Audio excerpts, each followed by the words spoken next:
आवाज महाराष्ट्राचा। नमस्कार, मी गौरी। संध्या लाईव्ह मध्ये आपलं सगळ्यांचं स्वागत। आज पुण्यश्लोक अहिल्यादेवी होळकर यांची त्रिशताब्दी जयंती आहे। या निमित्तानं अहिल्यानगरमधील चौंडी येथे कार्यक्रमाचं आयोजन करण्यात आलं आहे। या कार्यक्रमामध्ये भाषण करताना गोपीचंद पडळकर हे भावुक झाले, पाहूयात। माननीय नरेंद्र मोदी साहेब, माननीय देवाभाऊ एकनाथ शिंदे साहेब, सगळे उभारून जोरदार टाळ्या वाजवा। सगळे जोरात टाळ्या वाजवा, जोरात जोरात आवाज आला पाहिजे, जोरात। अरे असं होणं शक्य नाही आहे। राष्ट्रीय स्वयंसेवक संघ आणि भाजपानं जे काम केलंय ते गेल्या 300 वर्षात कुणी केलं नाही मित्रांनो। साहेब, या आमच्या भावना आहेत, भावना हृदयातल्या भावना आहेत।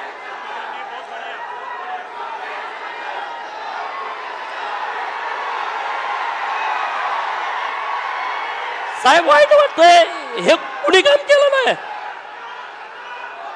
अहिल्यादेवींची जयंती कुणी साजरी केली नाही, पण अख्ख्या देशात साजरी होते। उत्तर प्रदेश मध्ये साजरी होते, मध्य प्रदेश मध्ये साजरी होते, केरळामध्ये साजरी होते, अरे पश्चिम बंगालात साजरी होते। एकमेव महापुरुष अहिल्यादेवींची जयंती अखंड देशामध्ये साजरी होते। मित्रांनो, आम्ही तुमच्या कायम ऋणात राहू। अहिल्यादेवींना तुम्ही इतका सन्मान दिला, कारण अहिल्यादेवींनी काम सुद्धा या देशासाठी केलं होतं, कुठल्या जातीसाठी केलं नव्हतं, अखंड हिंदुस्थानासाठी काम केलं होतं, अखंड हिंदुस्थानासाठी। ताज्या आणि महत्त्वपूर्ण बातम्या पाहण्यासाठी आजच आमच्या संध्या लाईव्ह न्यूज चॅनलला YouTube वर सबस्क्राइब करा आणि बेल आयकॉन प्रेस करा।